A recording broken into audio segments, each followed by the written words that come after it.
Brianstormed, and we're not here to talk about the NHL 18 trailer and all the features that come with it, because every other YouTuber is already doing that. I'm just going to give you my thoughts and say, I'm looking forward to it. Can't wait to play. We're here to talk about the little things that you may have missed when it comes to NHL 18 releasing in September. But there's this Game Informer article linked to me by Reddit user Anil M. Hopefully I said your name right. And it talks about the extra little details, and that is what I'm going to be providing my thoughts on. The most important little details that we have to know about, starting with the gameplay. I think this will affect franchise mode the most, and maybe not HUT as much. But the dev team stretched the ratings so they range between 94 and 75 for most NHLers. That means the average players will feel a little bit worse, as the lowest overall player will now be 5 points less than before.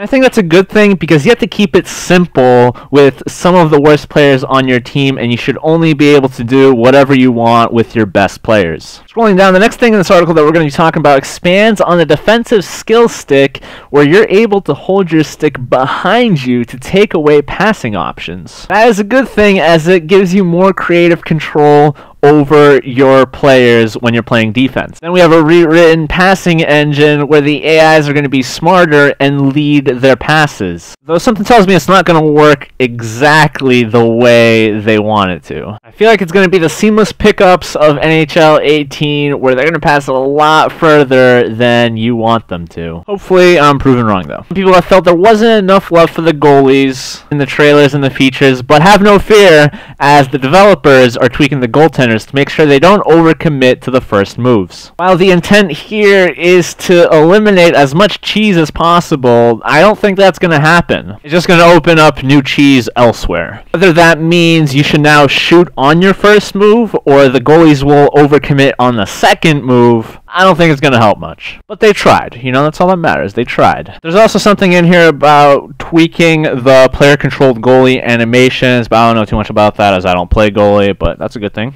Next, let's move on to the threes game mode, where the rink for threes is going to be 75% the size of a regulation NHL rink. It's also going to be colorful. Yay! So let's see what that looks like. This is a normal rink. This is a smaller rink attached to that one. And then I put some green on top of that to make it colorful. But this definitely just shows you how much less space there is. It's also built for creativity. Perfect timing on that. In addition to that, the only faceoff you take is at the start of the period. When the goalie freezes the puck, the team is given possession for a new rush up the ice. Imagine that's like basketball, where you start from behind your net, or something like that. Wait, that's not how you play in the NHL. Well, we'll see how that goes.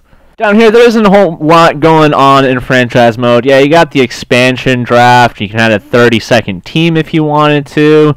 There's no real changes to eShell, EA Sports Hockey League, or even to Be a Pro, but they just try to make it a little bit more smooth by just like balancing some things or tweaking things, getting rid of some bugs and glitches. When we get into Hockey Ultimate Team, we get some more cool information to work with. But before we do that, I want to take a closer peek at McDavid's face. Doesn't it kind of remind you of something? Something that you just can't unsee? That's certainly what I thought of when I saw his face. Alright, back to business. I was just playing around with my new software and wanted to see what I could do with it.